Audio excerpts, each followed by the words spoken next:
Kidney racket కేసులో 5గురిపై case నమోదు చేసిన పట్టణ పోలీసులు. వివరాల్లోకి వెళ్తే భాష, వెంకటేష్, సుబ్రహ్మణ్యం, డాక్టర్ శరత్ బాబు, వెంకటస్వాములపై కేసు నమోదు చేసినట్టు పోలీసులు తెలిపారు.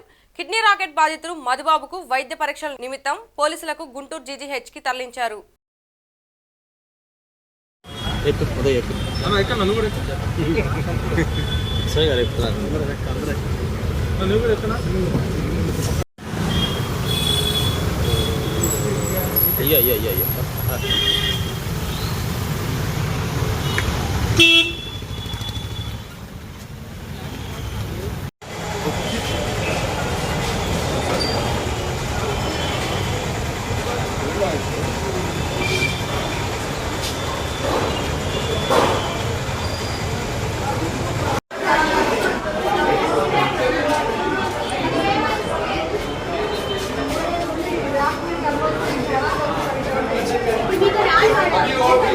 Yeah.